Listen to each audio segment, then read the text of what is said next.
untuk sudah membuka sesinya. Selamat pagi Bapak Ibu kawan-kawan sekalian yang berada di online. Selamat datang di panel 102. Kita akan berbicara tentang topik pendidikan dan produksi pengetahuan seks, seksualitas dan reproduksi. Tentunya ini adalah topik yang sangat menarik, terutama mengingat kondisi sosial, kultural, dan budaya di Indonesia yang punya ketabuhan besar terhadap seksualitas. Kita akan punya 4 panelis pada sesi ini, dan 4 panelis ini memiliki begitu banyak beragam topik terkait dengan pendidikan dan produksi pengetahuan seks dan seksualitas. Tapi sebelumnya saya ingin mengingatkan dulu untuk semua peserta yang berada di online, untuk selama presentasi untuk muting suaranya, dan kemudian nanti setelah 4 panelis masing-masing selama 15 menit akan mempresentasikan papernya, maka selama setengah jam terakhir saya akan membuka untuk proses diskusi tanya jawab, dan di saat itu para peserta online bisa bertanya langsung dengan cara unmute, dan kemudian kalau bisa dan tidak keberatan bisa membuka kameranya, atau juga menuliskan di kolom chat untuk pertanyaan. Ini adalah sesi yang aman dan ruang yang aman untuk kita semua saling bertanya dan saling menghormati pendapat satu dengan yang lain. Mungkin itu sedikit pembukaan dari saya. Mungkin kita akan bisa langsung masuk ke panelis pertama, yang kemudian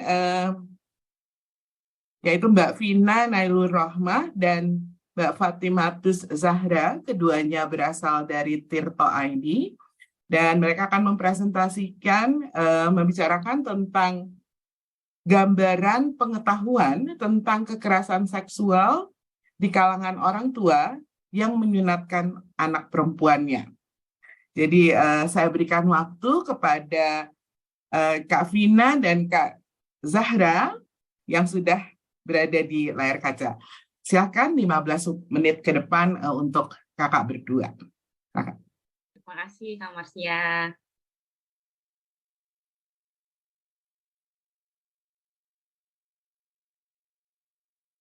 Saya izin share screen ya Kak.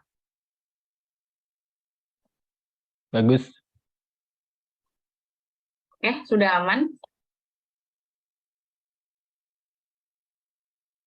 Aman, Kak. Oke, terima kasih Kak Marsya dan juga Kak Farid yang sudah membuka acara pada pagi hari ini. Selamat pagi juga teman-teman yang sudah hadir di Zoom kali ini. Di sini saya Vina Nailur Rohmah bersama rekan saya Fatimatus Zahra akan menyampaikan hasil penelitian kami soal gambaran pengetahuan tentang kekerasan seksual di kalangan orang tua yang menyunatkan anak perempuan. Penelitian ini dilatar belakangi oleh beberapa poin. Yang pertama adalah bahwa pemotongan atau pelukaan genitalia perempuan atau di dunia internasional dikenal dengan istilah female genital mutilation diakui secara global sebagai pelanggaran hak asasi anak perempuan dan perempuan, yang mana hal itu mencerminkan ketidaksetaraan gender yang mengakar. Nah, poin keduanya, di Indonesia sendiri, praktik ini umumnya diyakini sebagai bagian dari tradisi adat dan budaya yang turun-temurun. Menurut kajian Komnas Perempuan tahun 2013, praktik ini masih jamak ditemui di wilayah-wilayah pesisir yang memeluk agama Islam dan beberapa daerah pegunungan yang juga menganut agama Islam.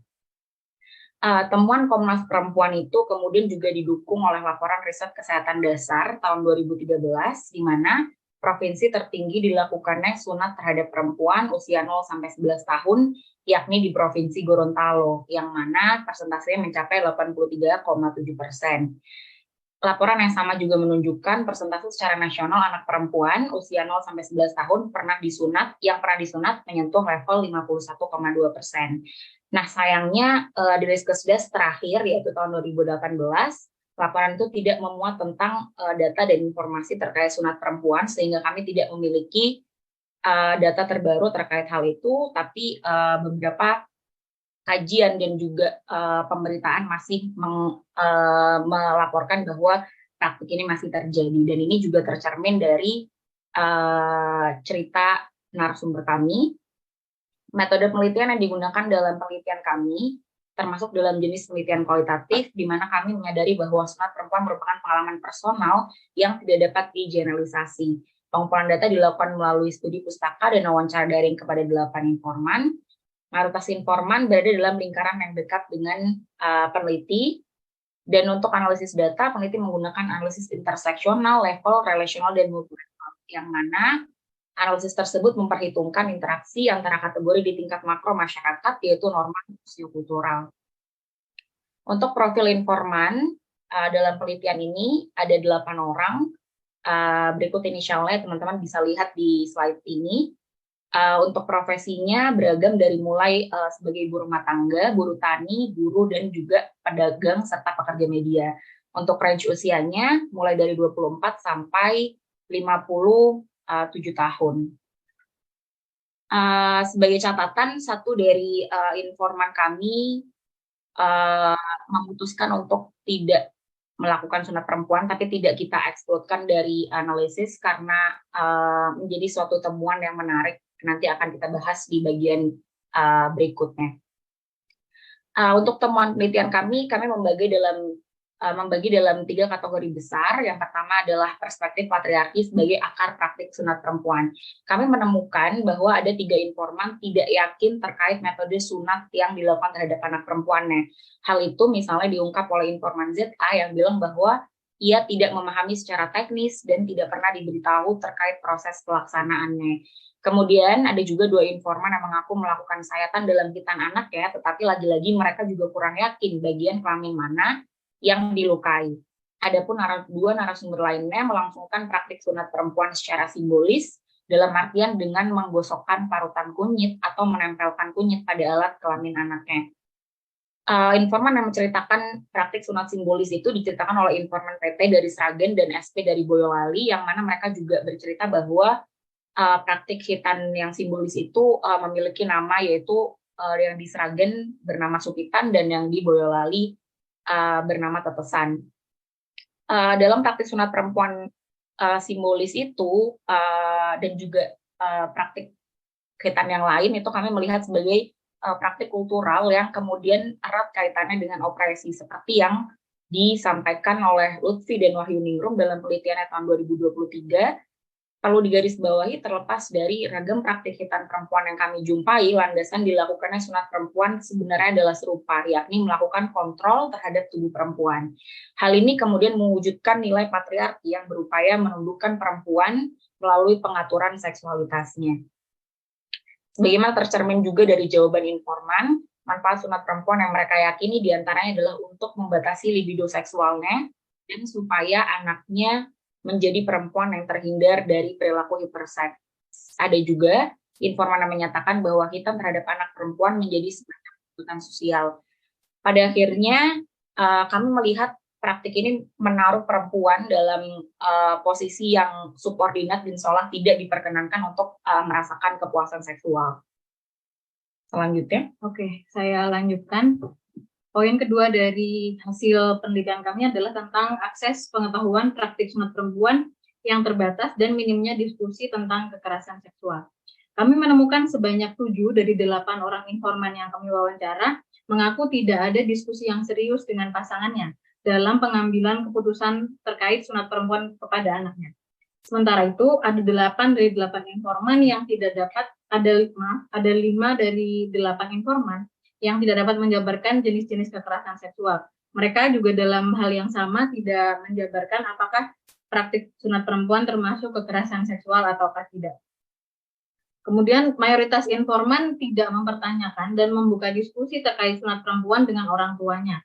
Mereka seringkali semata-mata melanjutkan praktik ini demi nilai adat maupun nilai agama. Ini salah satunya ditunjukkan dari jawaban informan SP yang melakukan praktik sunat perempuan terhadap anaknya, sekedar untuk mengikuti adat dan menuruti perintah orang tuanya. Hal menarik lainnya, kami juga menemukan informan KT yang mengaku menyesali keputusannya yang telah menyunatkan anak perempuan setelah beliau mendapatkan informasi tentang risiko praktik sunat perempuan dari sosial media.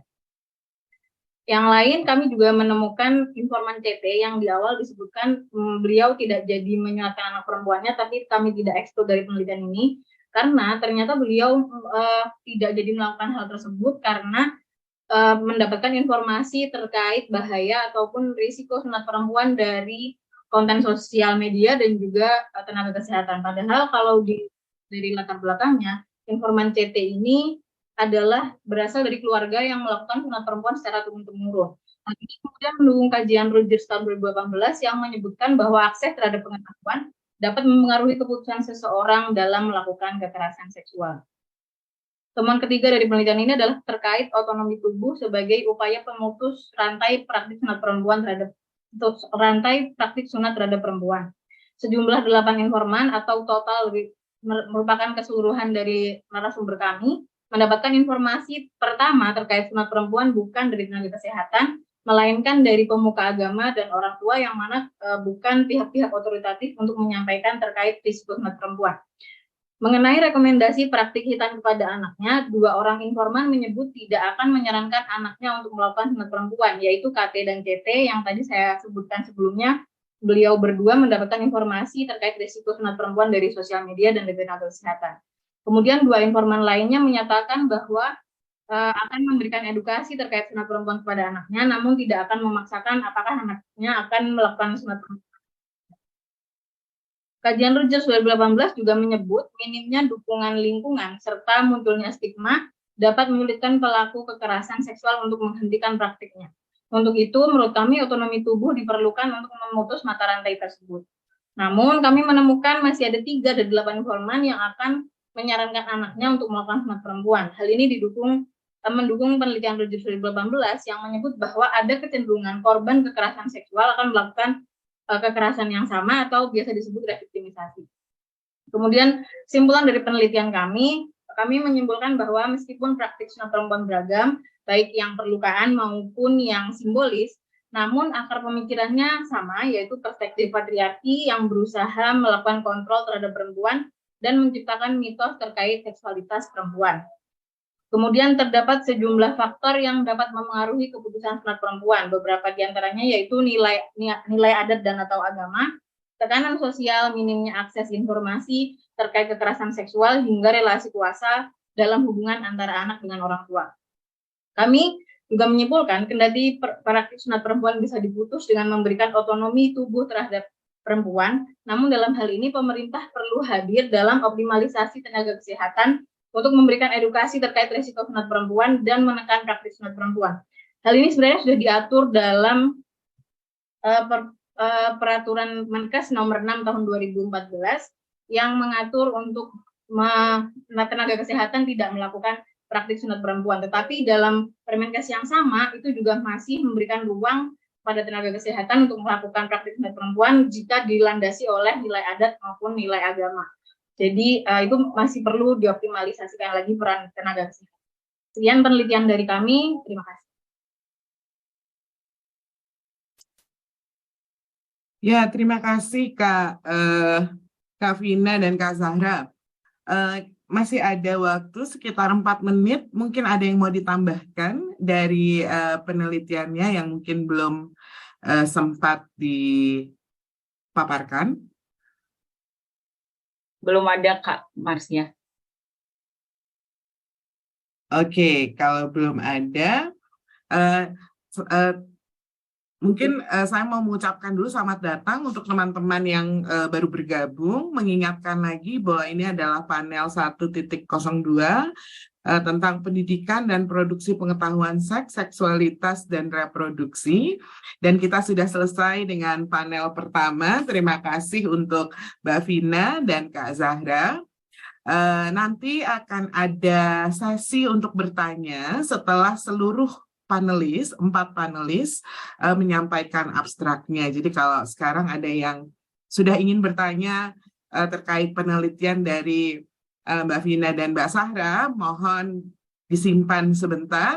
Nanti di akhir sesi kita bisa berdiskusi dan mengajukan pertanyaannya. Jadi terima kasih.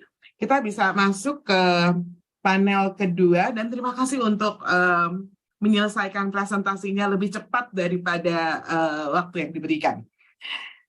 Oke, ke panel kedua ini juga sama menariknya, yaitu dengan tema pendidikan seksualitas yang inklusif bagi anak berkebutuhan khusus. Dan presentasi ini akan dibawakan oleh Mbak Helma Nuraini dari Universitas Islam Negeri atau UIN Antasari Banjarmasin. Jadi silahkan Mbak Helma, 15 menit ke depan adalah waktu yang bisa digunakan untuk mempresentasikan topik yang menarik ini. Ya, silakan Mbak Helma. Ya, terima kasih banyak kepada Kak Marsia ya, senang sekali berjumpa dengan kakak dan dimoderatori, saya merasa keren. Dan juga kepada semua yang hadir di sini, saya minta izin ya untuk kita berbagi hal yang saya sudah coba tulis dan tentu saja sangat terbuka ruang untuk, dan itu memang saya perlukan ruang untuk nanti kita berdiskusi gitu. Ini masih pause stop atau recording, belum ada share screen. Oh, ini ada sudah. Saya coba bismillah. Ini yang sering bikin saya gagap dan gugup ketika harus presentasi ya. Semoga bisa.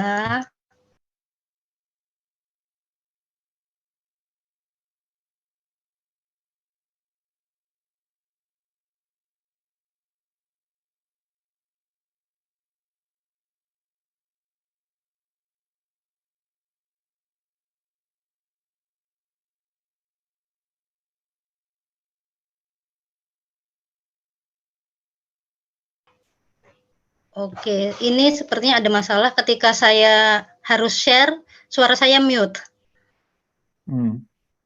Kalau enggak, Iya. Mbak Helma bisa kirim ke saya materinya. Kalau lewat chat bisa sebenarnya, lewat kolom chat bisa sebenarnya. Nah, ini yang bikin gugup ya. Sebentar. Nggak apa-apa, Mbak. Ya, tema saya. Pelan-pelan Ya. aja. Baik, tema saya tadi tentang pendidikan seksual inklusif ya pada ABK.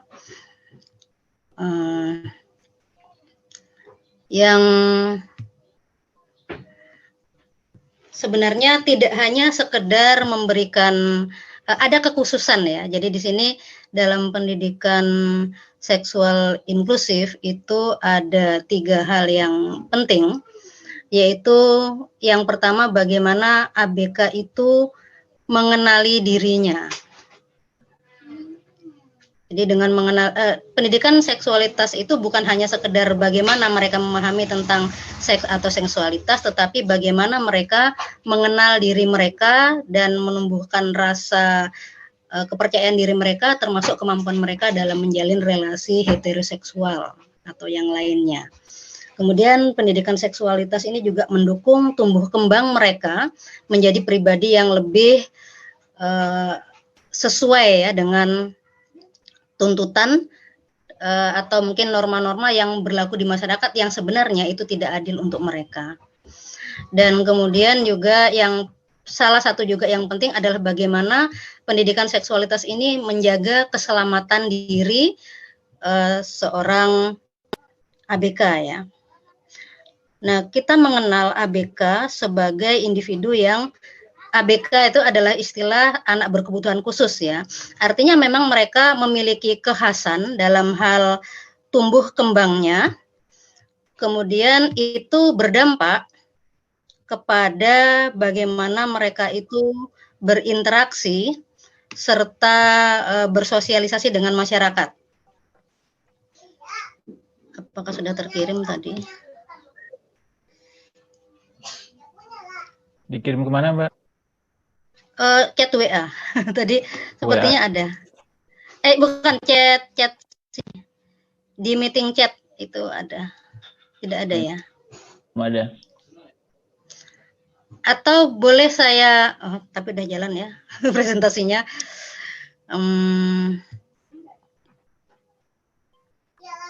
Mungkin kalau bisa dikirim lewat email akan baik, Mbak, nggak apa-apa. Oke, sekalian email ya. Baik. Jadi saya sambil email ya.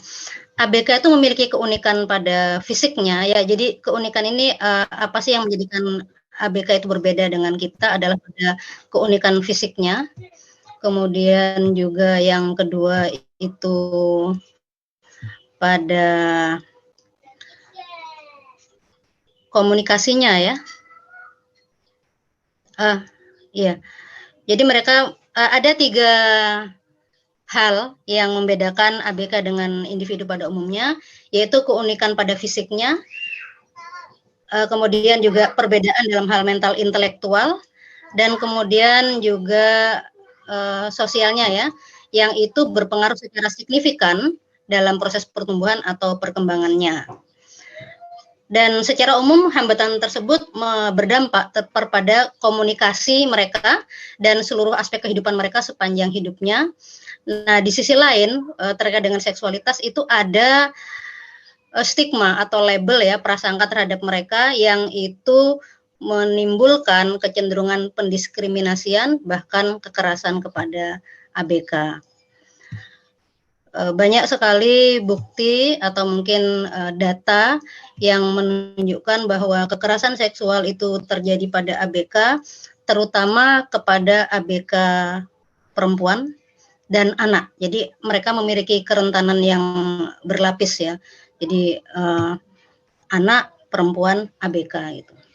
Nah, di samping mereka juga memiliki kerentanan tersebut, mereka juga memiliki semacam kecenderungan untuk berperilaku yang tidak sesuai menurut norma masyarakat. Nah, karena keterbatasan akses mereka, keterbatasan mereka dalam memahami ya konteks-konteks yang ada di masyarakat, misalnya mereka dianggap berperilaku tidak sopan gitu.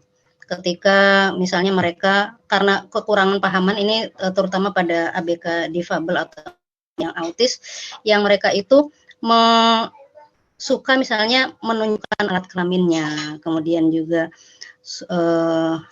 kadang menyentuh bagian tubuh orang lain, mungkin tujuannya untuk biar kenal, tapi atau mungkin mereka ketika memiliki ini ya sudah berkembang aspek-aspek seksualitasnya tertarik kepada misalnya organ tubuh orang lain dan dia pegang, bagi dia tidak mengapa, tapi itu menjadi gangguan dan mereka itu ya dianggap sebagai mengganggu gitu.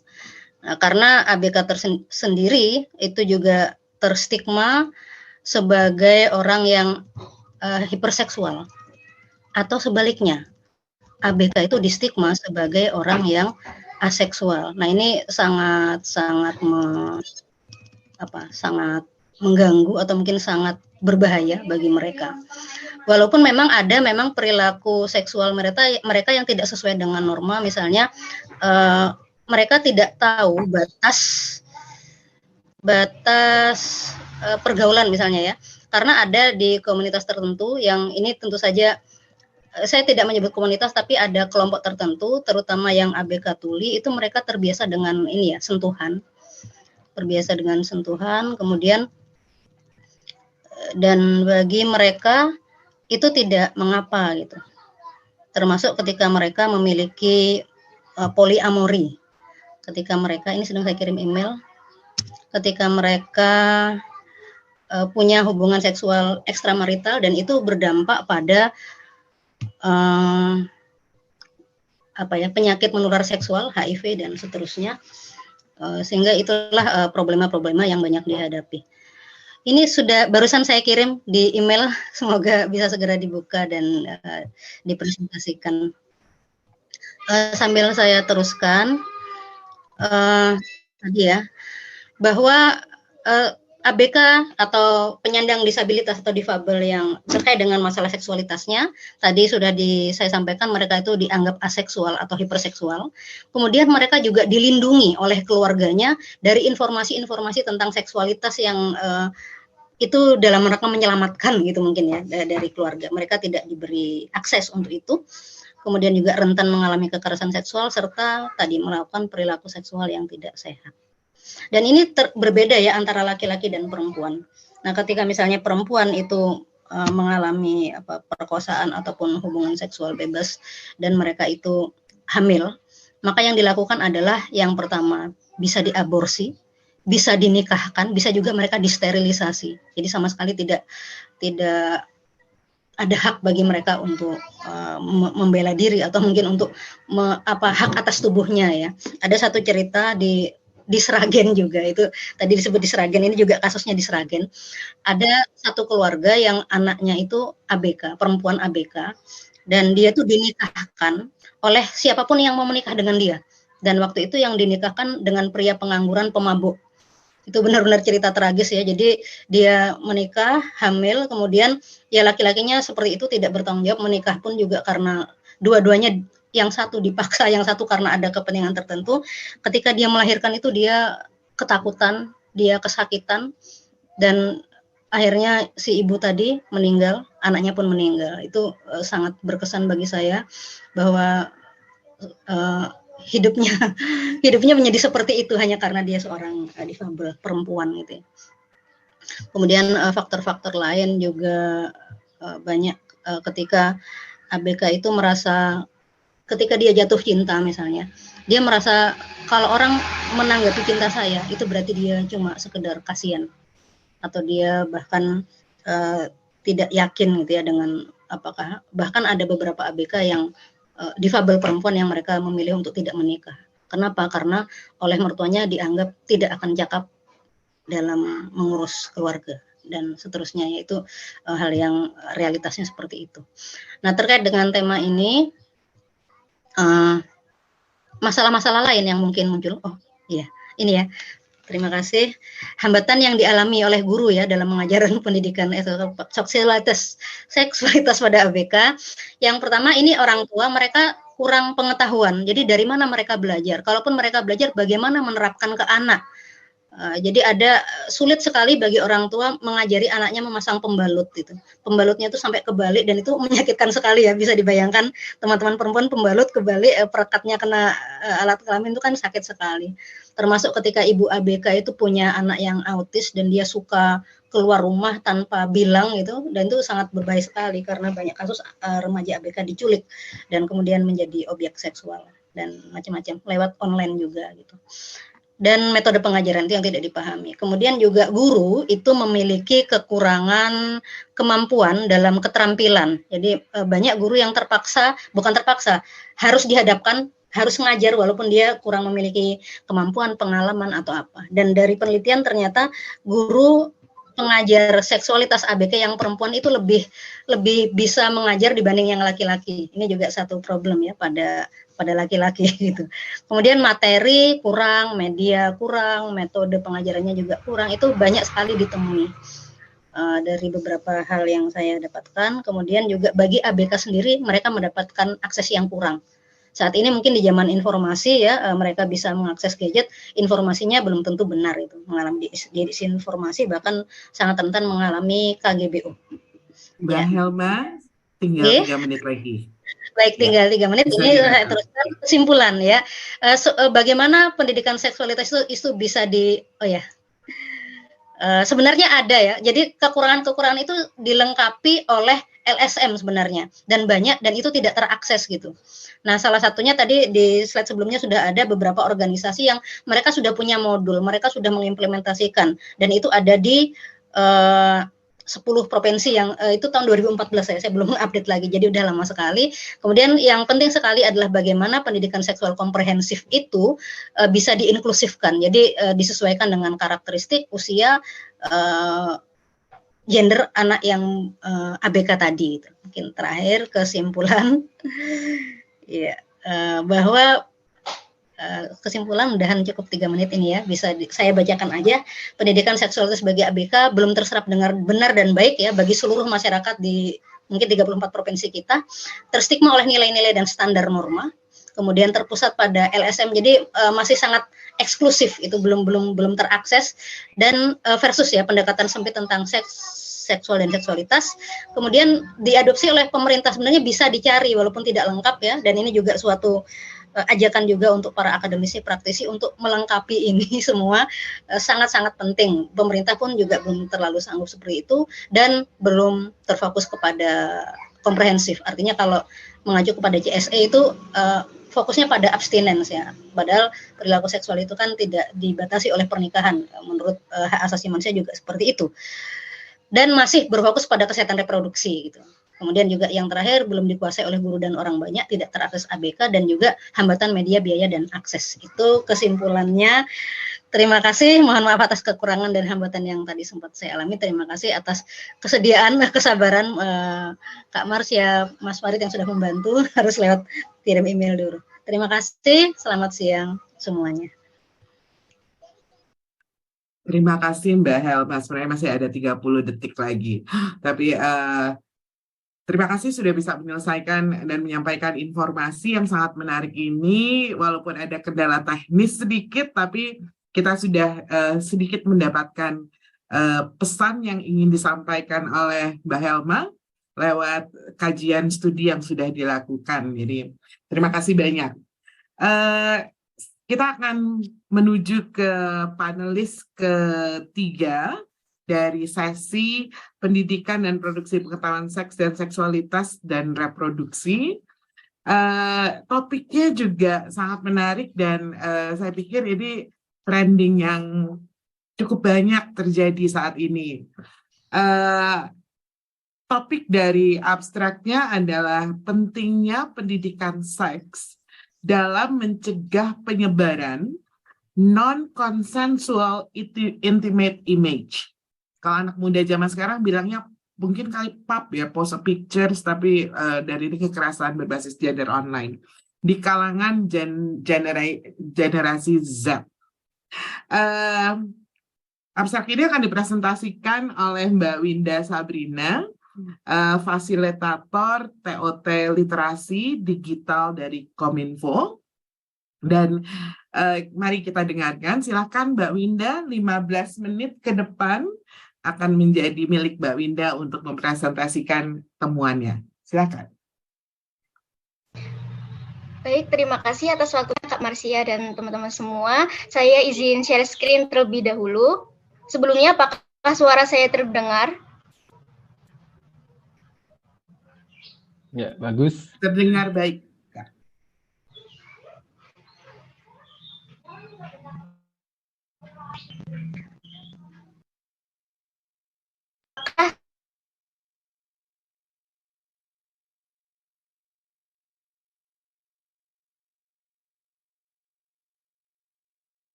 Mbak Winda masih mute.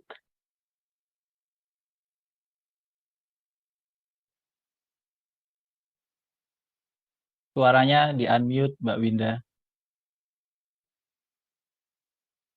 Kelihatannya masih ngatur posisi presentasinya. Oke. Sip. Dan ini udah terlihat sih, kalau bisa diperbesar sedikit akan baik. Tapi kalau tidak pun sudah cukup.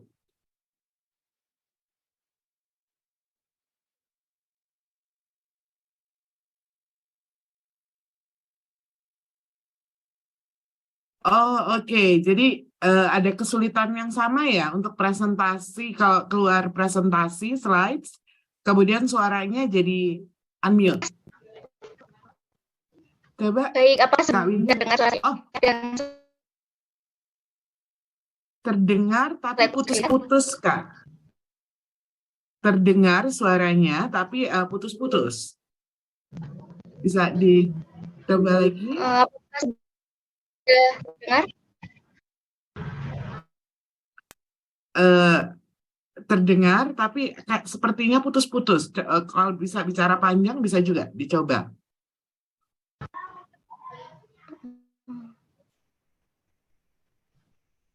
Halo, apakah sudah terdengar? Ya, sudah terdengar, Kak. Silakan. Baik. Terima kasih. Baik, sekarang sudah terdengar lagi atau belum? Sudah, Kak? Terdengar. Baik. Ya. Baik.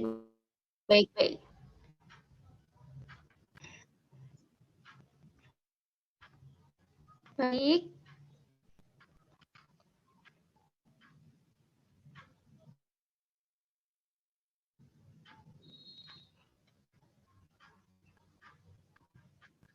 mungkin tidak bisa present. Oh, sudah. Mohon maaf sebelumnya. Ya. Baik, saya akan membahas tentang pentingnya pendidikan seks dalam mencegah penyebaran non-consensual intimate image atau yang dikenal NCII di kalangan generasi Z. Saya Winda Sabrina selaku panelis hari ini, pada sesi ini. Next, untuk latar belakang, generasi Z merupakan generasi yang lahir dari 1997 sampai dengan 2012. Generasi Z dikenal itu erat kaitannya dengan teknologi atau dikenal sebagai digital native. Karena generasi Z itu lahir di era ponsel pintar atau smartphone dengan pesatnya kecanggihan teknologi dan mempunyai akses yang lebih mudah dibanding generasi sebelumnya. Dengan mempunyai kemampuan tersebut dan lebih dalam mengakses internet dibandingkan generasi sebelumnya, memberikan salah satu dampak negatif, yaitu terkait dengan penyebaran hal berbau KGBO atau kekerasan gender berbasis online seperti non-consensual intimate image di kalangan kaum muda atau generasi Z itu sendiri. NCII sering dikaitkan dengan revenge porn, dan pada kenyataannya keduanya adalah merupakan hal yang berbeda, dan dalam kalangan generasi Z itu di media sosial banyak sekali ditemukan konten berisi NCII di media sosial, dan sangat mudah untuk diakses. Untuk mengurangi hal negatif tersebut diperlukan pengetahuan dan cara untuk mencegah menghindari konten berisi NCII tersebut. Maka dari itu pendidikan seks perlu diajarkan lebih lanjut. Untuk next slide, tujuan dari penelitian saya yaitu sebagai generasi Z juga, saya sangat concern terhadap permasalahan ini, karena untuk mengetahui mengapa pendidikan seks sangat diperlukan bagi perkembangan generasi Z menghadapi maraknya penyebaran KGBO atau kekerasan gender berbasis online seperti NCII di media sosial. Penelitian terdahulu oleh Karasava tahun 2022, Sexual Image Abuse, Myth Acceptance, The Dark Threat, and Non-Consensual Intimate Image Dissemination Proclivity untuk mencegah NCII dari pelaku dengan menjelaskan bagaimana penerimaan mitos pelecehan seksual berbasis gambar, ciri kepribadian, dan karakteristik demografi terkait dengan kesediaan untuk menikmati atau terlibat dalam pembuatan NCII itu sendiri. Dari penelitian terdahulu tersebut, karena sering terjadi kekeliruan tentang NCII, setelah saya peneliti di antara generasi Z itu dan kekeliruan tentang NCII dengan revenge porn. Dalam penelitian ini menjelaskan bahwa NCII dan revenge porn adalah dua hal yang berbeda agar generasi Z bisa membedakan di antara keduanya dan mencegah penyebaran dan perluasan konten tersebut di media sosial.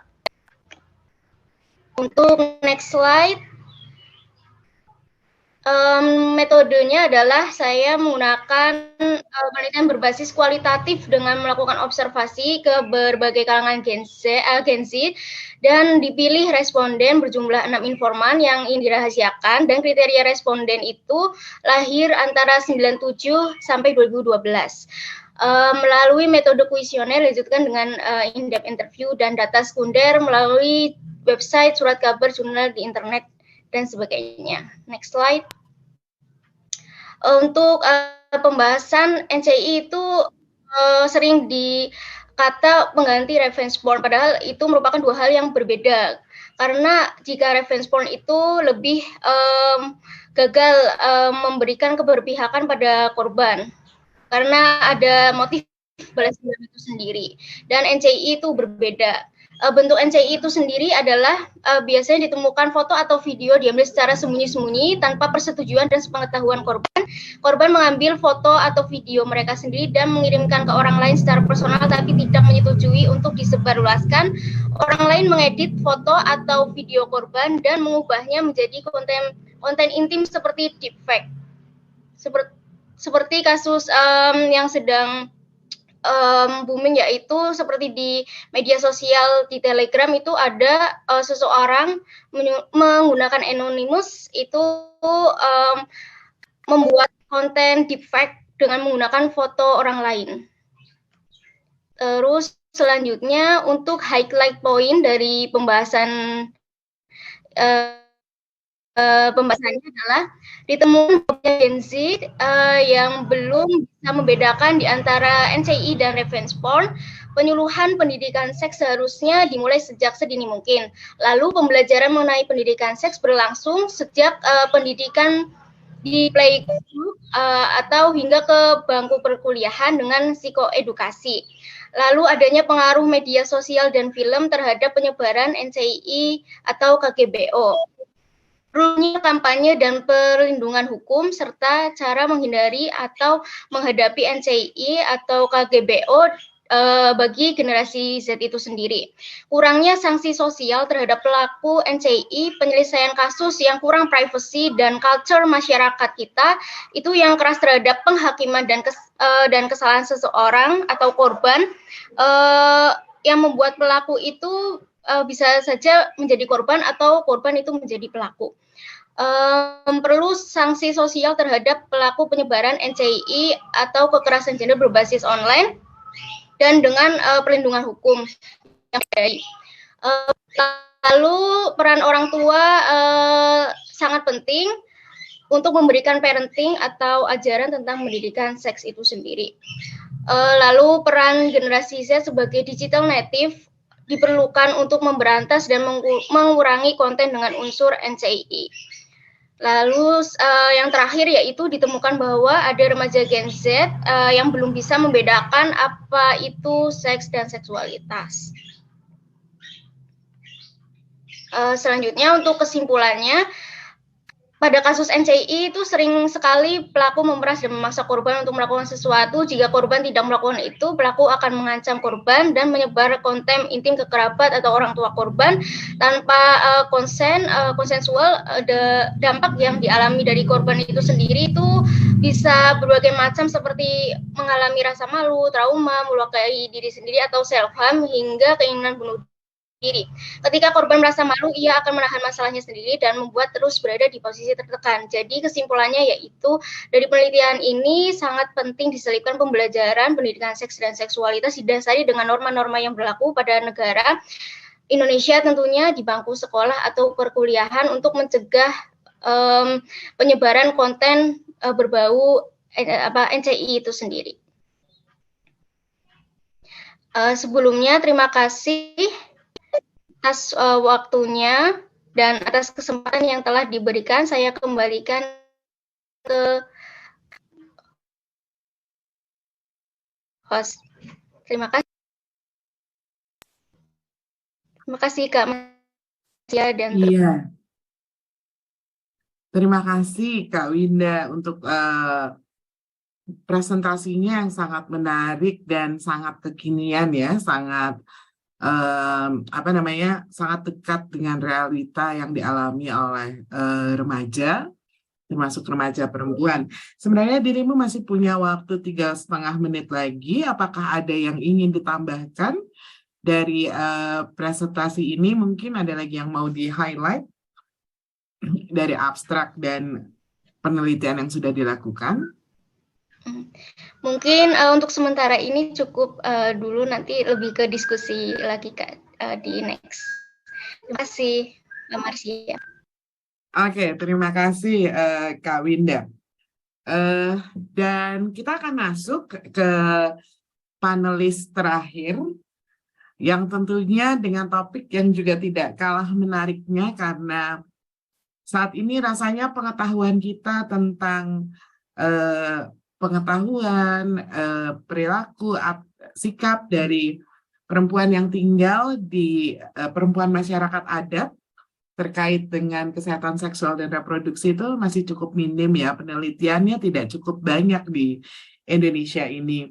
Jadi topik dari abstrak penelitian yang dilakukan ini adalah pendidikan tentang hak dan kesehatan reproduksi perempuan rimba di Jambi yang kemudian akan dibawakan oleh Kak Novitasari dari Beranda Perempuan Jambi. Jadi silahkan Kak Novitasari untuk mempresentasikan papernya dalam waktu 15 menit ke depan. Baik, terima kasih Kak Marsia. Suaraku terdengar ya, teman-teman? Bagus. Terdengar baik dan jelas. Baik, aku izin share screen.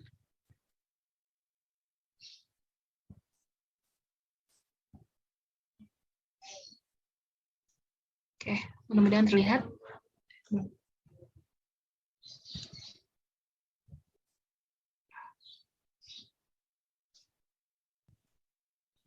Ya, selamat pagi dan salam sejahtera untuk kita semua. Teman-teman, aku Novitasari dari Beranda Perempuan akan mempresentasikan berbeda dengan penelitian mungkin dari panelis-panelis sebelumnya, karena yang akan aku lakukan adalah mempresentasikan temuan-temuan yang kami lakukan di Beranda Perempuan Jambi tentang kesehatan reproduksi perempuan suku anak dalam. Dengan judulnya Pendidikan Hak dan Kesehatan Reproduksi Perempuan Suku Anak Dalam Jambi.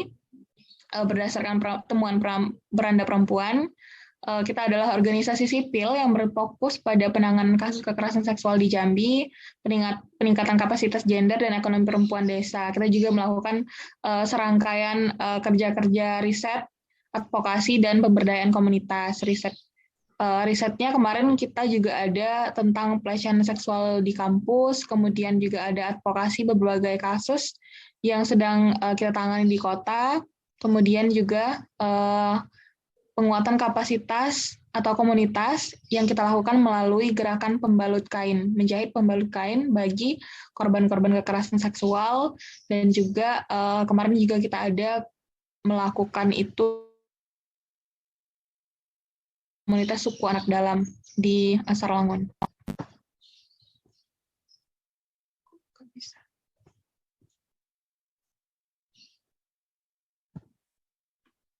Aku sepertinya ada kendala di slide-nya.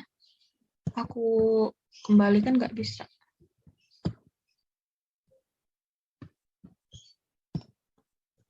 Oke, apa bisa dikirim ininya Kak? Dikirim ke Mas Farid mungkin? Sebentar ya Kak, aku coba ulang lagi untuk share screen. Oke. Tadi awalnya bisa.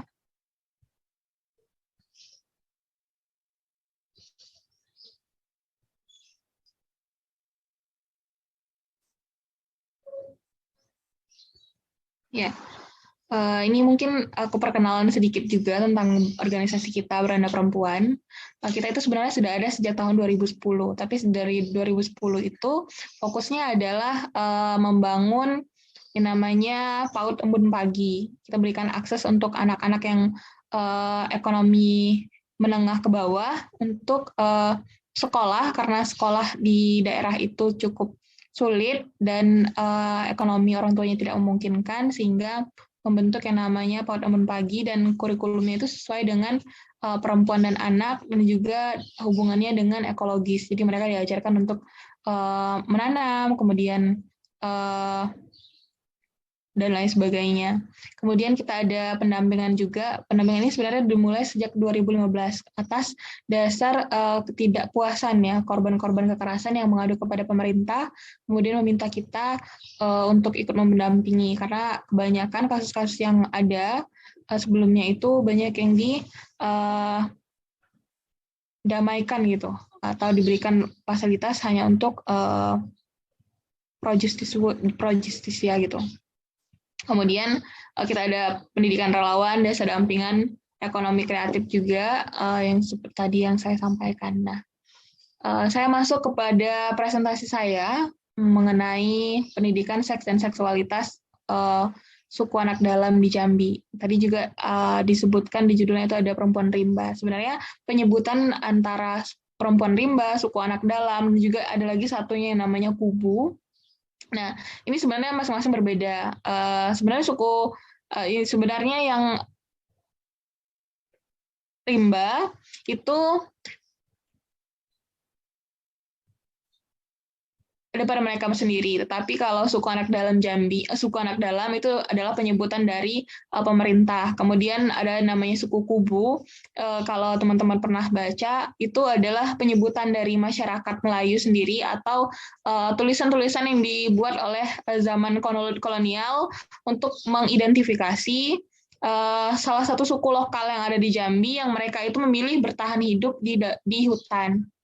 Nah, menurut Warsi, SAD ini merupakan komunitas marginal yang hidup nomaden dalam kawasan hutan Taman Nasional Bukit 12 Provinsi Jambi.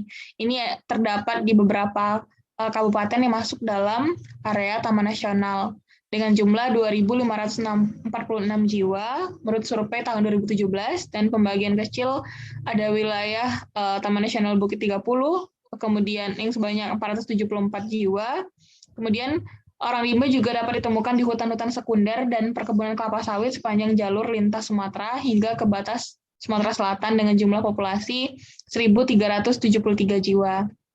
Dan ini dimungkinkan untuk bertambah hingga hari ini karena ini cukup lama penelitiannya. Dan sekarang juga kondisinya suku anak dalam itu berada pada banyak juga yang sudah ada di luar Taman Nasional atau hutan-hutan. Mereka terpaksa untuk keluar dari wilayah mereka, di hutan mereka, karena hutannya kondisinya sudah terdegradasi juga, sehingga mereka terpaksa untuk menyesuaikan diri dengan kondisi yang ada. Nah, saya ambil yang paling kecil di bagian klasifikasi SAD Jambi itu antara hubungan antara perempuan dan alamnya, atau hutan dengan bagaimana pola reproduksi seksualitasnya perempuan suku anak dalam. Yang pertama tentang menstruasi. Ketika menstruasi, perempuan SAD menggunakan kulit kayu terap yang diikat dengan kain. Jadi dulu perempuan SAD itu hanya menutup bagian-bagian vitalnya saja, dan ketika menstruasi mereka menggunakan kayu terap diikatkan dengan kain. Dan meskipun sekarang itu kondisinya ada beberapa kelompok, karena suku anak dalam ini tidak bisa diidentifikasi satu lokasi saja, mereka sudah ikut menyebar karena juga pola mereka semi nomaden dan juga berkelompok-kelompok. Jadi mereka ini juga sudah mulai menyesuaikan begitu keberadaan, tetapi dengan kondisi yang demikian keberadaan kulit kayu terap ini sudah sulit ditemukan lagi. Nah, kemudian untuk perkawinan, perempuan SAD ini masih memegang teguh pengetahuan dan pengalaman tradisional yang menandakan masa menstruasi adalah pertanda anak perempuan siap menikah. Kalau di undang-undang kita misalnya sekarang ada minimal menikah itu usia 19 tahun, maka di suku anak dalam di Jambi, mereka menandakan anak itu sudah siap menikah adalah ketika mereka menstruasi. Nah, ini jauh berbeda ya dengan sebenarnya undang-undang kita, dan juga kalau dikaji secara efek, dampak, kemudian pasca itu kan. Bahkan kemarin kita diskusi juga satu-satunya baru satu anak perempuan yang itu bisa duduk di bangku perguruan tinggi. Dia bilang sekolah atau berpendidikan itu masih dianggap sebagai perbuatan melawan adat. Nah, kemudian sehingga budaya menikah anak di suku anak dalam ini masih sangat tinggi. Nah, praktik tradisional ini semakin memundurkan derajat hidup remaja dan perempuan SAD sebenarnya. Dan kita melihat barusan kemarin juga ada beberapa yang sudah kita kasih, saya sendiri sih sebenarnya ngasih diskusi pelatihan tentang komunikasi efektif, dan salah satu anak perempuan di sana yang 15 tahun, sekitar 15 tahun, dia sangat aktif sekali, tapi ternyata baru-baru kemarin dapat informasi dia juga sudah menikah, dan itu dikarenakan kalau kata dia sih memang dia sendiri, tapi karena dia, kalau kita lihat lagi ada permasalahan di belakangnya, karena dia adalah anak bungsu dan juga semua anggota keluarganya itu menginginkan bahwa dia itu untuk cepat menikah begitu. Nah, kemudian untuk melahirkan, proses melahirkan di perempuan SAD secara tradisional dilakukan dengan membawa perempuan yang akan melahirkan ke hutan, kemudian dikelilingi oleh anggota keluarga dan dibuatkan tempat khusus dari daun-daun dan pohon-pohon. Itu seperti pondok-pondokan begitu ya. Ini saya dapatkan dari salah satu kakak teman yang dia itu sebenarnya adalah tenaga medis di desa yang banyak juga komunitas suku anak dalamnya. Tetapi kemarin meskipun sudah ada puskesmas di sana tempat untuk melahirkan dan informan saya ini adalah seorang bidan, tetapi tetap mereka minta bantuan ke bidan ini dalam kondisi atau tempat di tengah-tengah hutan, dan itu cukup cukup berkesan juga bagi saya ya untuk mendengar soal melahirkan dengan kondisi yang sekarang ada sudah banyak sekali alat-alat kesehatan atau lembaga-lembaga atau tempat-tempat yang bisa dijadikan ASAD ini untuk melahirkan yang bisa lebih aman, tetapi ternyata mereka tetap melakukan atau membudayakan apa yang sudah menjadi kepercayaan mereka. Nah, kemudian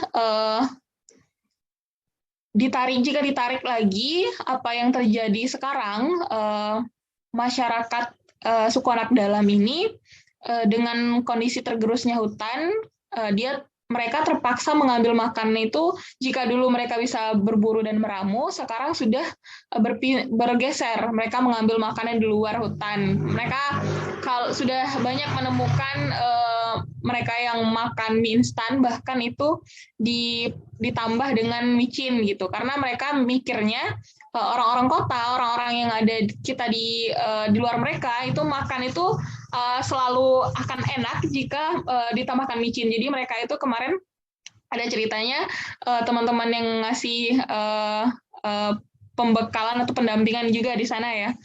Kemudian dikasih lah makanan mie instan, kemudian dia dicampur micin. Terus ditanya, kenapa ditambah micin makanannya seperti ini? Karena mereka bilang, karena kami melihat kalian itu pasti makanannya akan enak kalau ditambah itu. Kami melihat kalian itu selalu makan itu gitu. Jadi mereka nggak berani ngasih kita rebus-rebusan atau apa yang memang khusus ya, yang biasanya mereka konsumsi gitu. Karena mereka melihat kondisi yang ada di luar mereka gitu. Jadi mereka termotivasi juga lah untuk melakukan hal itu. Kemudian perubahan gaya hidup yang dulunya mereka itu di hutan, sekarang juga terpaksa ada beberapa juga yang sudah menjadi karyawan ya di perusahaan kelapa sawit, kemudian tukang angkut barang gitu, tukang angkut sawit-sawit itu, buah-buah sawit itu yang sudah dipanen. Kemudian juga perubahan gaya hidupnya juga pada persoalan ketika pemerintah atau negara hadir memberikan mereka bantuan, misalnya sapi atau diberikan rumah atau lain sebagainya. Ini membuat mereka itu memiliki mindset seperti meminta-minta gitu. Jadi kalau di sini di Kabupaten Muara Jambi, saya masih menemukan juga mereka yang datang ke toko-toko di pinggiran jalan dan mereka itu meminta-minta karena mereka mikirnya adalah orang-orang datang dari luar atau orang-orang yang mereka temui itu akan memberikan hal yang sama seperti yang diberikan oleh pemerintah awal-awalnya ke mereka. Dan juga bantuan-bantuan tadi, misalnya banyak yang karena mereka tidak tahu cara mengolahnya, mereka juga ada beberapa yang menjual itu, diberikan ternak mereka jual, kemudian diberikan rumah juga nggak mereka tempati karena memang mereka masih juga menjunjung kebudayaan mereka.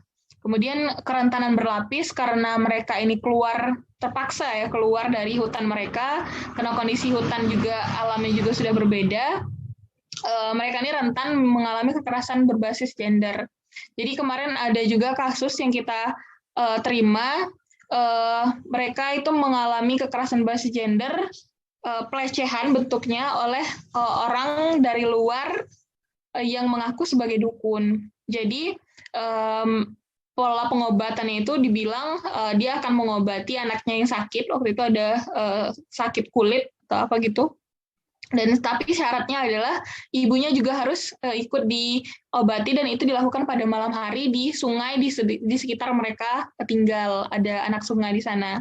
Nah, di posisi seperti itulah mereka kemudian mendapatkan pelecehan seksual. Nah, ini juga mirip pada tahun 2015, Beranda Perempuan pernah melakukan advokasi pendampingan pada korban kekerasan seksual, yang korban itu adalah SAD, yang dilakukan oleh 4 orang pegawai karyawan ini perusahaan. Waktu itu illegal logging. Jadi dia diperkosa hingga hamil, dan dalam prosesnya yang kita lakukan, kita mengadu ke kantor polisi, itu kesulitan karena dia tidak bisa naik kendaraan. Si anak perempuan ini bahkan di bak terbuka pun nggak bisa, muntah-muntah. Kemudian pada proses interogasi atau membuat BAP juga mereka agak merasa tertekan karena pertanyaan-pertanyaan polisi yang memang nggak sesuai atau tidak melihat kondisi psikologisnya si perempuan suku anak dalam ini, sehingga dalam proses itu cukup crowded waktu itu, dan pada akhirnya kita cukup kewalahan dan dia akhirnya dinikahkan dengan salah satu keluarganya juga dari suku anak dalam, dan kasus itu tidak diselesaikan secara hukum karena aparatnya juga kesulitan, kemudian juga tidak disesuaikan dengan kondisi khusus oleh suku anak dalam ini. Nah, kemudian dengan permasalahan-permasalahan tadi, yang kalau misalnya kita lihat, kita mengalami di kota misalnya, kita sebagai perempuan mengalami kekerasan berbasis gender, maka di suku anak dalam itu kerentanannya itu jauh lebih berlapis. Dan juga alternatif solusinya, Mbak Novi, negara tinggal 1 menit lagi ya, maaf tadi saya terlewat mengingatkan. Negara harus berhenti menggunakan transaksional vertikal yang melihat bahwa mereka itu adalah orang-orang yang tidak berdaya dan yang datang itu hanya memberikan bantuan-bantuan tanpa memikirkan secara aspek psikologis, kemudian apa yang kebutuhan yang diperlukan oleh suku anak dalam. Nah, kemudian apalagi untuk permasalahan pendidikan seksual dan reproduksinya. Diperlukan penyadaran kritis transformatif untuk perempuan SAD dalam memandang persoalan ketubuhan mereka. Ini juga harusnya kerjasama semua pihak, sehingga permasalahan-permasalahan ini bisa meskipun tidak menyelesaikan secara keseluruhan, tetapi kemudian tidak menyebabkan permasalahan yang lebih besar. Karena dikhawatirkan mereka juga akan tercerabut dari akar mereka, dari lingkungan mereka, kemudian juga tidak menyelesaikan permasalahan yang kemudian hari akan berdampak lebih besar. Nah, itu saja yang bisa saya sampaikan. Terima kasih banyak. Saya kembalikan ke Terima kasih banyak. Terima kasih banyak Mbak Novita Sari, dan mohon maaf tadi saya sempat terlewat untuk mengingatkan 3 menit. Mungkin, dan terima kasih untuk semua panelis yang sudah menyampaikan abstraknya, dan memang ini kita mendengar begitu banyak dan beragam kebutuhan dan juga tantangan yang dihadapi atau yang ditemukan dari berbagai penelitian ini, baik untuk di kalangan orang tua terkait dengan isu sunat perempuan dan pengetahuan tentang kekerasan seksual secara umum, peran norma sosial, agama, dan lain sebagainya. Kita juga mendengar tadi tentang bagaimana pendidikan seksualitas yang inklusif bagi anak berkebutuhan khusus dengan berbagai tantangan dan juga kebutuhan dan tantangan yang tentunya sangat spesifik, karena kita tahu ABK itu sebenarnya beragam ya. Children with Special Needs itu ada keragaman yang sangat besar. Kita juga mendengar tadi bagaimana situasi saat ini di Gen Z yang terkait dengan, saya ini baru belajar juga nih soal bahwa revenge porn itu sebenarnya bukan deskripsi yang pas untuk kita membicarakan soal non-consensual intimate image atau kekerasan berbasis gender online. Dan juga yang sangat menarik tadi tentang situasi dan kondisi dari perempuan masyarakat adat dari suku Rimba di Jambi, dan juga baru belajar banyak bahwa ternyata itu ada berbagai penamaan dari kawan-kawan di suku rimba ini, luar biasa. Oke, kita punya waktu 30 menit kurang, malah sekarang jadinya 25 menit untuk berdiskusi. Aku buka untuk 3 pertanyaan awal, 3 orang bertanya. Kak Ellen sudah angkat tangan untuk bertanya. Saya lihat ada lagi mungkin yang bisa raise hand. Ini susahnya kalau online, mesti buka-buka ke belakang. Atau nanti silahkan bisa pertanyaan, bisa langsung unmute, buka mic untuk bertanya, atau bisa juga ditulis di chat. Untuk yang pertama saya persilakan Kak Ellen untuk mengajukan. Ya. Terima kasih banyak atas kesempatannya. Selamat siang teman-teman semuanya. Saya rasa hari ini paparannya sangat menarik semuanya ya. Jadi saya sampai amazed gitu dengar cerita-ceritanya sampai pengen nangis gitu. Yang pertama ke Mbak Vina sama Mbak Zara ya, Mbak, kalau boleh tahu untuk yang genital mutilation itu kan sebenarnya sudah lama ya itu dilarang ya. Even itu secara agama juga sudah dilarang.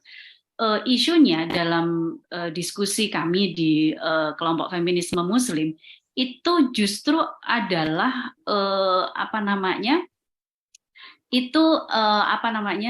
justru budaya yang dibawa oleh kaum sebelum agama itu muncul, justru gitu ya. Kaum jahiliyah justru yang berusaha yang membudayakan itu. Dan saya langsung terlempar sama novelnya Nawal El-Saadawi gitu, dan saya juga benar-benar ini ya nangis gitu, betapa perempuan itu sangat tidak berdaya dan betapa perempuan itu nggak ada harganya di situ gitu. Kalau boleh tahu dalam risetnya Mbak berdua itu mereka rata-rata masyarakat rural atau masyarakat urban ya, mereka masyarakat perkotaan atau mereka masyarakat pedesaan. Tadi saya mungkin yang masih belum melihat ya secara utuh, atau mungkin saya terlewat background budaya atau mungkin background religiusitas mereka itu seperti apa sehingga mereka masih percaya dengan genital mutilation itu.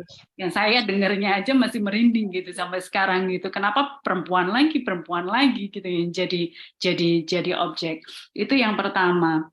Yang kedua, menarik sekali ketika bicara tentang ABK ya, anak berkebutuhan khusus. Tadi ada saya nggak tahu apakah saya tadi salah dengar, ada yang aseksual, ada yang hyperseksual ya Bu ya. Lalu untuk anak ABK tadi untuk special needs itu kan banyak sekali macamnya. Bagaimana cara guru ini untuk menyampaikan atau berkomunikasi, menjelaskan supaya mereka mengerti dengan ketubuhan mereka? Karena itu sangat penting apalagi untuk anak perempuan itu.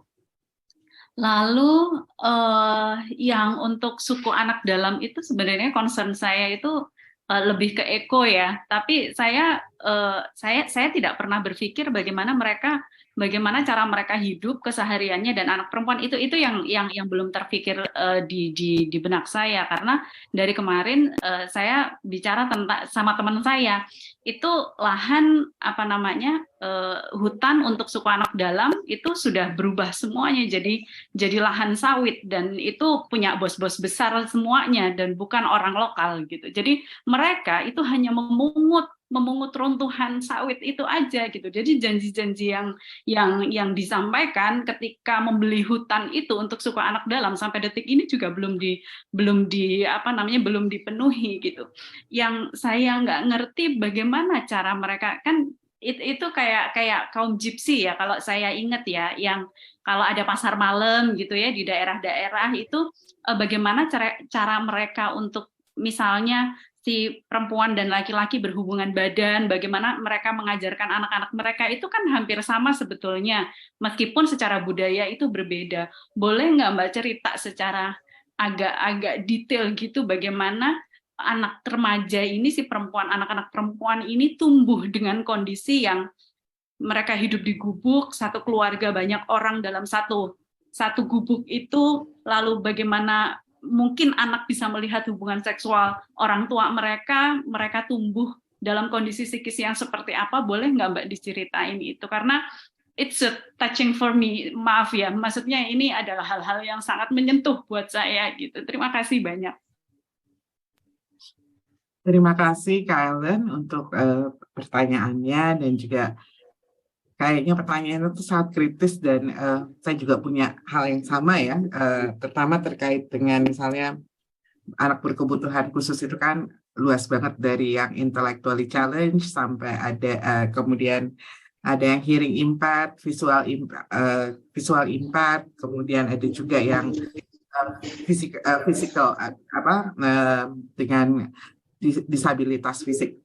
Itu kebutuhannya beda-beda. Jadi mungkin itu dari Kak Ellen ada 3 untuk Mbak boleh Vina, menambahkan Mbak sedikit. Novita. Saya Oh ya, punya, boleh. saya punya teman kantor di kantor saya yang lama. Dia masih muda, dia baru belajar agama, dan dia melakukan genital mutilation ke anaknya yang baru lahir. Itu yang membuat saya nyambang anaknya itu sambil nangis gitu, dan saya nggak bisa berkata apa-apa. Dan dia orang kota, dia orang Jakarta, dan seharusnya informasi tentang genital mutilation itu bisa dia dapatkan dengan sangat mudah. Terima kasih. Ya. Oke, terima kasih Kak Ellen. Jadi ada juga pertanyaan untuk Mbak Novita Sari tentang Jambi, anak rimba. Tapi kita lihat juga ada pertanyaan di chat, jadi mungkin kita dijadikan satu dulu untuk 3 pertanyaan pertama ya. Jadi dari Kak Ellen tadi, kemudian ada juga di chat dari Kak Valentina Utari yang ditujukan juga untuk Kak Vina dan Kak Zahra, tentang siapa sih yang lebih kuat melestarikan tentang sunat perempuan, antara laki-laki, antara pasangan perempuan dan pasangan laki-laki, karena tadi juga sempat dibahas ya, bahwa banyak yang kemudian tidak mengkonsultasikan ke pasangan laki-lakinya. Tapi apakah kemudian ini gimana nih pengaruhnya, sebenarnya kalau konsultasi apakah akan jadi lebih buruk atau jadi lebih baik gitu kalau ditanyakan kepada pasangannya. Ketika didiskusikan dengan suami itu akan cukup menarik juga. Kemudian apakah ada kemungkinan kedekatan secara jarak dengan keluarga besar lebih memberikan tekanan terhadap keharusan melakukan sunat perempuan? Tadi mungkin ini juga sangat terkait dengan latar belakang pertanyaan dari Mbak Ellen, latar belakang dari para informan dari studi ini, itu akan menarik untuk diketahui lebih banyak. Jadi itu untuk Mbak Vina dan Mbak Zahra. Saya pikir ada pertanyaan satu lagi di bawah dari Ana dari UI Ansarif Hidayatullah. Mungkin ini lebih ke pertanyaan ke Mbak Novita. Apakah ada peran pemerintah Jambi secara kontinuitas selama Mbak Novita melakukan penelitian advokasi atau lainnya terkait suku anak dalam Jambi?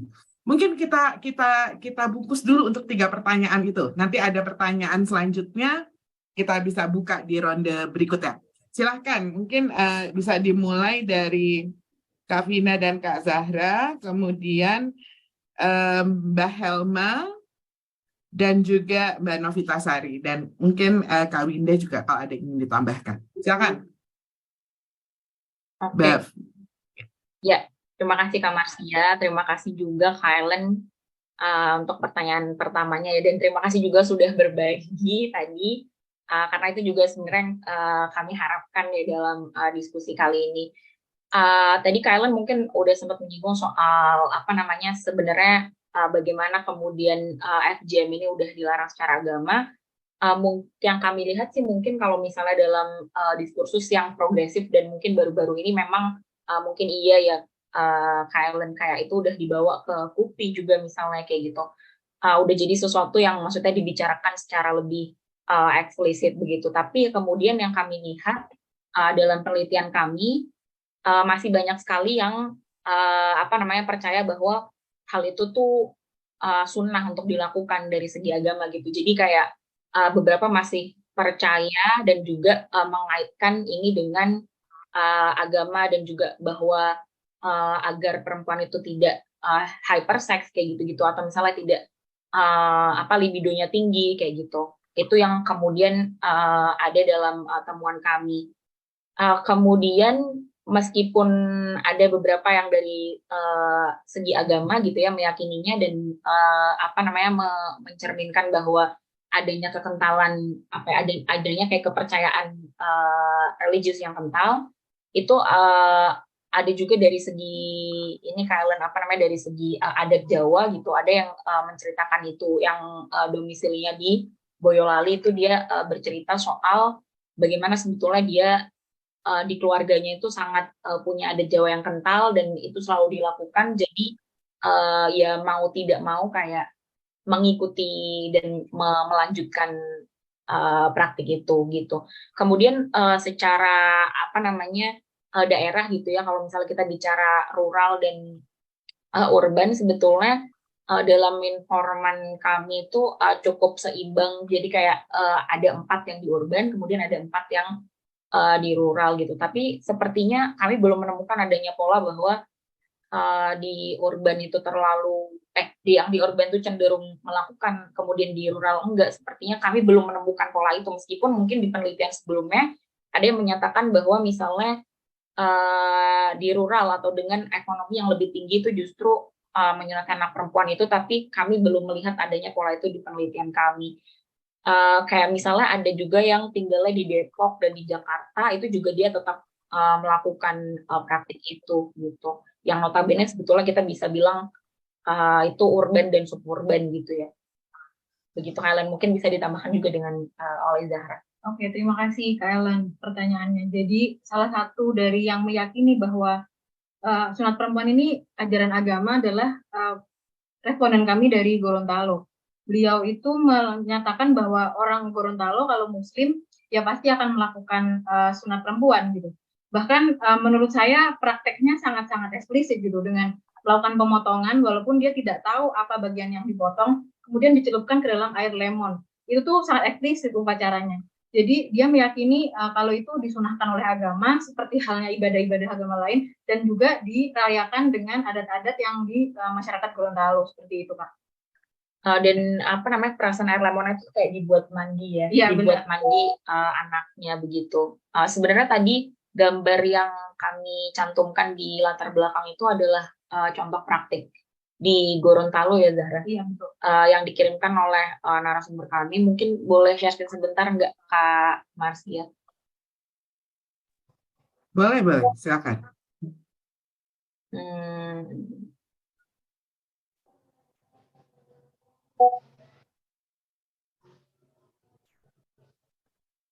Jadi ini kami sudah meminta izin untuk memposting ini, tapi kami mencoba untuk nggak menunjukkan ini ya identitas mukanya gitu. Nah jadi seperti ini kira-kira gambarannya praktik sunat perempuan di Gorontalo seperti itu. Oke. Ya. Oke, terima kasih Mbak Vina dan Mbak Sarah. Mudah-mudahan ini cukup menjawab ya pertanyaan Mbak Ellen bahwa saya nggak tahu nih mau ngomong apa lagi, bahwa mungkin semua orang memang ketertarikannya terlepas dari apa latar belakang agama, kultural dan budaya, bahwa ada keinginan yang sangat kuat untuk mengontrol tubuh perempuan, seksualitas perempuan, dan itu terus di narasi itu terus dilanjutkan dari berbagai generasi ke berbagai generasi, dan ini kita harus cari cara untuk memotong ini.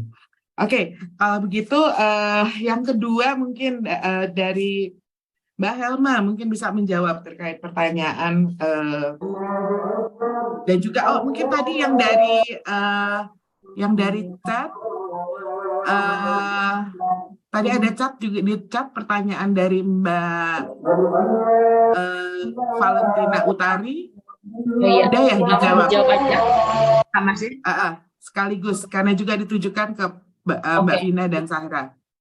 Tentang siapa yang lebih kuat melestarikan tentang sunat perempuan, apakah suami maupun yang lain. Oke, terima kasih Kak Marsia, terima kasih juga Kak Valentina untuk pertanyaannya. Jadi kalau yang kami dapati dari penelitian ini sebenarnya tidak banyak diskusi yang dilakukan antara suami dengan istri untuk memutuskan apakah anaknya disunat atau tidak. Karena seperti yang juga kami temukan bahwa hal itu seperti berlaku begitu saja dari tuntutan orang tua ataupun adat sosial dan lain sebagainya. Ya udah gitu, mereka tidak merasa perlu diskusi. Jadi kami belum bisa menggambarkan apakah kalau didiskusikan dengan pasangan akan lebih baik atau tidak. Tapi beberapa yang menyatakan ada sedikit obrolan dengan para suaminya, dengan para ayah dari bayi perempuan ini, mereka mengatakan bahwa peran ibu ini lebih dominan gitu. Maksudnya beberapa mengatakan bahwa ayahnya ya udah ikut aja mau disunat atau enggak. Bahkan yang akhirnya membatalkan praktik sunat perempuan, dia responden kami di Samarinda mengatakan bahwa ya udah suaminya ikut aja. Tekanan justru datangnya dari keluarga si perempuan, orang tuanya yang sudah turun-temurun melakukan sunat perempuan seperti itu.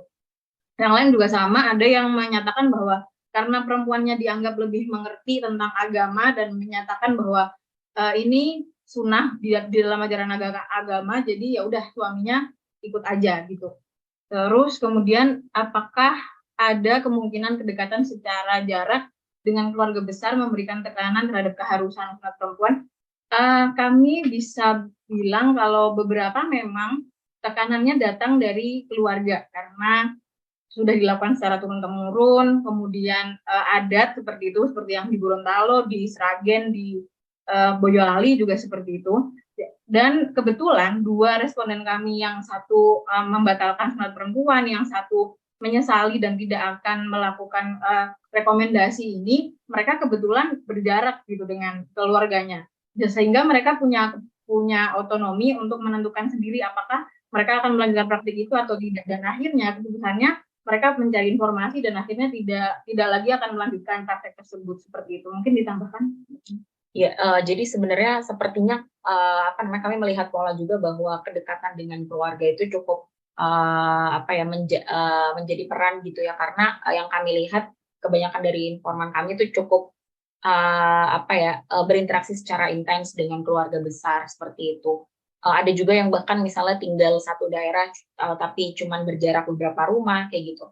Beberapa ada yang kayak gitu juga. Jadi kami melihat adanya pola bahwa yaitu tadi kedekatan dan interaksi yang intim dengan keluarga besar itu memungkinkan masih melanggengkannya praktik ini gitu. Bahkan ada juga yang bercerita kayak yang di Boyolali itu dia bilang kalau ada tuntutan secara sosial baik itu di tetangga dan keluarga besar, jadi kayak dia merasa ya udah, dia kayak waktu itu bercerita dia bilang ya udahlah Mbak, dilakuin aja biar kalau misalnya ditanya tuh udah jawab, bisa jawab oh iya udah kok disunatnya gitu begitu sih teman-teman dan Kak Valentina. Oke, terima kasih. Mudah-mudahan itu menjawab ya Kak Valentina. Oke, sekarang mungkin Mbak Helma bisa membantu untuk menjawab pertanyaan yang ada dari Mbak Ellen tentang bagaimana menjelaskan soal ketubuhan kepada anak perempuan berkebutuhan khusus. Dan saya pikir kerentanan anak berkebutuhan khusus itu tidak hanya di anak perempuan ya, tapi juga di anak laki-laki. Saya punya anak laki-laki 22 tahun, autistik nonverbal, dan itu juga isu yang menjadi sangat dekat di hati. Silakan Mbak Helma. Ya, terima kasih Mbak Ellen atas pertanyaannya dan Ibu Marcia yang mungkin bisa berbagi ke saya. Dalam arti begini, ketika kan saya membuat penelitian ini ada 3 pertanyaan ya, bagaimana seksualitas ABK, kemudian juga bagaimana tantangan orang tua dan sekolah serta praktik baik. Nah, untuk yang pertama tadi terkait dengan pertanyaan Mbak Ellen tentang bagaimana aseksual dengan hiperseksual tadi ya. Itu sebenarnya pertanyaannya lebih ke bagaimana menjelaskan soal ketubuhan dan lain sebagainya kepada pengetahuan kepada anak berkebutuhan khusus. Gitu ya Mbak Ellen ya tadi ya. Ya, tadi ada sedikit yang perlu saya luruskan mungkin Mbak Marcia. Kak Ellen menyebut aseksual dan hiperseksual tadi itu sebenarnya mungkin kendala saya di presentasi, sebenarnya itu adalah label stigma yang diberikan ke ABK atau difabel. Ya, jadi mereka tuh dianggap aseksual, artinya tidak memikirkan seksual gitu. Atau hiperseksual karena memang ada kejadian atau yang mereka lihat adalah ABK itu berperilaku yang dianggap kurang wajar seperti tadi ya menunjukkan alat kelamin, kemudian juga saat mereka remaja mereka itu juga masturbasi di tempat yang tidak semestinya di sekolah, karena itu dikatakan sebagai perilaku tidak wajar gitu. Padahal sebenarnya kalau dipahami, ini pertanyaan yang disampaikan yang tadi ya tentang bagaimana mengajarkan tadi, kendalanya memang lebih ke minimnya referensi dan akses, karena saya sendiri juga melihat dari berbagai macam jurnal penelitian termasuk e-book, buku panduan, lebih banyak pendidikan seksualitas itu diberi referensinya lebih banyak untuk anak yang ABK, tunanetra dan tunarungu.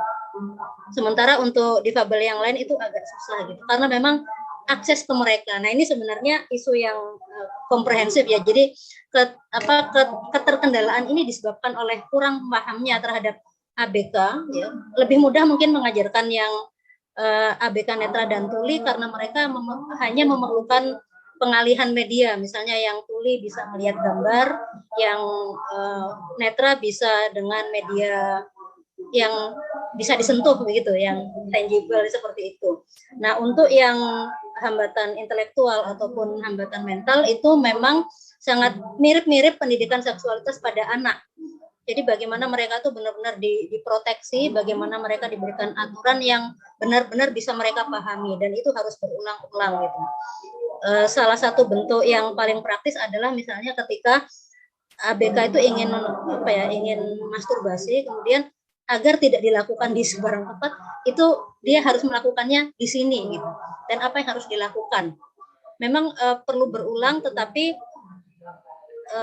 sangat memungkinkan bagi mereka untuk memahami ketika metode yang diberikan itu benar-benar langkah demi langkah gitu, sampai mereka benar-benar mencoba, dan akhirnya ketika itu sudah fix dalam dalam benak mereka atau pemahaman mereka, maka itu bisa dikatakan sebagai keberhasilan dalam mengajarkan mereka untuk melakukan perilaku seksual, termasuk juga untuk melindungi diri mereka, termasuk juga bagaimana mereka mengenal tentang tubuhnya.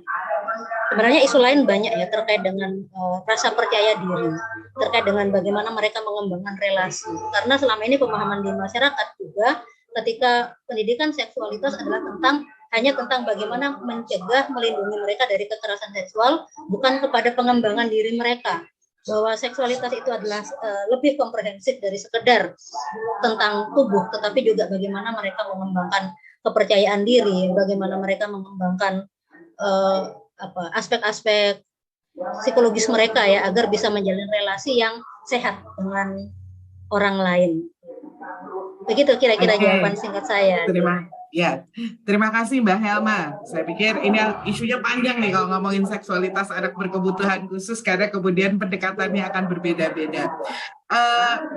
Mungkin untuk yang terakhir, untuk Mbak Novitasari, ada pertanyaan tadi soal gimana sih kehidupan anak remaja dan tumbuh kembangnya ketika mereka berada dalam kehidupan tata cara di kalangan masyarakat adat, terutama di suku rimba. Tapi juga ada pertanyaan, apa peran dari pemerintah Jambi untuk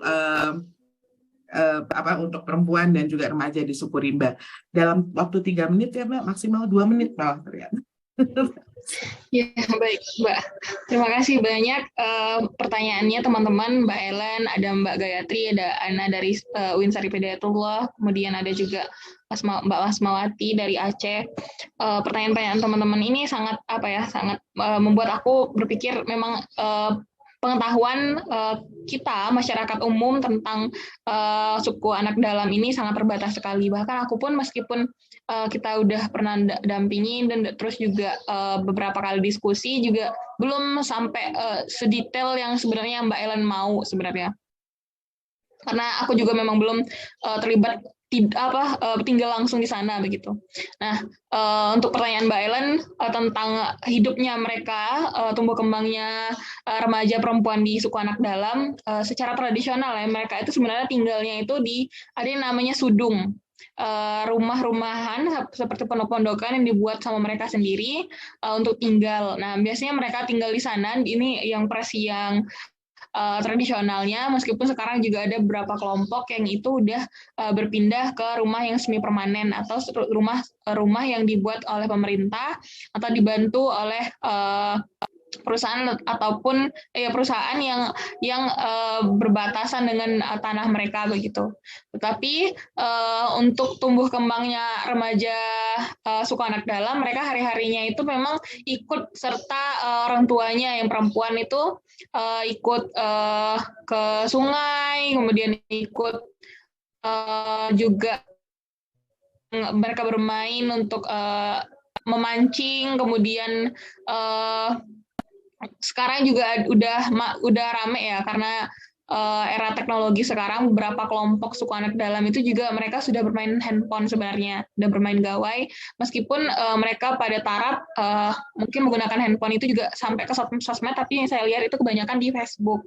Nah, kemudian apakah bagaimana tumbuh kembangnya mereka di sana? Kalau berdasarkan penuturan atau pemaparan dari pendamping-pendamping dari NGO yang mendampingi suku anak dalam, mereka ikut, beberapa itu ada yang ikut sekolah, tetapi juga ada yang ikut membantu orang tuanya pasti karena harus berburu, meramu dan lain sebagainya. Itu masih ada. Kemudian dalam konteks pemerintahan, apakah ada program-program atau kegiatan yang secara kontinuitas yang itu berperan terhadap suku anak dalam ini? Sebenarnya pemerintah itu ada beberapa program yang mereka lakukan, tapi kalau secara hasil kita lihat dan kontinuitas itu masih jauh dari harapan. Bahkan saya melihat masih lebih baik program-program yang diberikan oleh NGO karena mereka itu berkelanjutan gitu. Berbeda dengan pemerintah yang sekali selesai atau hanya ada yang namanya kalau dari Kemendikbud itu sekolah lapang. Nah, sekarang itu juga tidak banyak lagi dan tidak diteruskan lagi gitu untuk program-program itu. Nah, kemudian ada lagi pertanyaan hidup secara adat, dan ketika mereka menolak diberi rumah, mereka hidup secara adat ini seperti apa? Mereka ini kan tidak terbiasa dengan hidup yang sebenarnya ini bertahan di satu tempat ya, karena tempat pencarian makanan, berburu mereka itu berpindah-pindah, hutan juga sekarang terbatas, banyak yang berganti. Jadi mereka itu kalau tinggal di satu rumah untuk mencari makanan, sumber protein itu susah. Jadi mereka mencari alternatif lain. Mereka berpindah gitu, tidak bertahan di rumah yang sudah diberikan oleh pemerintah. Ada satu daerah itu yang udah, ya Mbak. Ya. Nah, untuk ini cerita pembalut. Ya, nanti mungkin kita tidak punya lagi cukup banyak waktu, tapi mudah-mudahan nanti bisa terus berlanjut diskusi ini karena sebenarnya ini diskusinya sangat menarik. Saya saat ini sedang berada di Kigali, Rwanda, mengikuti Women Deliver Conference, itu conference untuk gender equity dan banyak feminis di sini. Isu yang kita bahas hari ini di sini adalah isu yang juga sangat penting di tingkat global, mulai dari FGM, anak berkebutuhan khusus, dan juga remaja dan tantangan dengan kekerasan berbasis gender online, dan juga masyarakat adat, perempuan di masyarakat adat. Tapi kemudian jawabannya tentu ada di tingkat lokal, karena kita yang paling tahu apa yang ada, kita tahu jalan keluar dan solusinya, tapi memang kita butuh pengetahuan yang lebih banyak.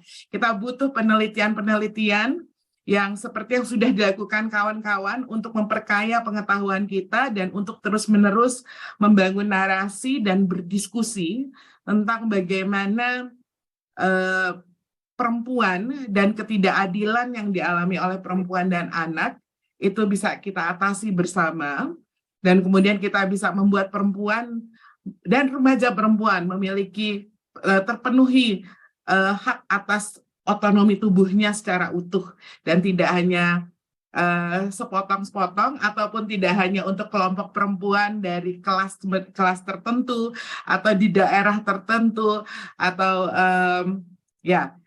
di perempuan yang sangat heterogenes ini kita jalan masih cukup panjang, tapi harus kita mulai hari ini. Karena kalau kita tidak mulai hari ini, itu akan terus-menerus tertunda. Jadi terima kasih sekali lagi untuk semua panelis dengan topiknya yang sangat menarik dan semua diskusi. Saya pikir masih panjang kalau diteruskan. Sebenarnya saya pengen minta 1 jam sama Mas Farid. Cuma tadi udah telanjur minta 2 menit. Tahu gitu minta 1 jam lagi ya Mas Farid. Tapi terima kasih untuk semua yang sudah hadir di online. PR kita masih panjang, tapi dengan sisterhood dan brotherhood, saya pikir kita bisa sama-sama mengatasi tantangan yang ada. Sekali lagi, saya Marcia Saumokil mengucapkan terima kasih untuk kehadiran semuanya dan partisipasi semuanya. Terima kasih, saya kembalikan ke Mas Farid. Oke, terima kasih Kak Marcia, terima kasih untuk semua presenter, terima kasih untuk semua audiens for the super engaging panel ya. Sayang sekali waktunya tidak cukup, tapi itu artinya kita harus meneruskan diskusi ini di forum yang lain. Saya tutup, selanjutnya silakan hadir di panel selanjutnya, ada 2. Pertama tentang media digital dan feminisme yang diorganisir sama Konde, di sini ada Mbak Lufi. Dan satu lagi tentang adat dan lokalitas. Silakan langsung gabung, lihat linknya di jadwal atau di buku program gitu ya.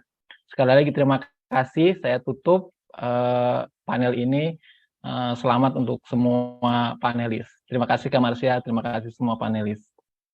Terima kasih semuanya. Terima kasih.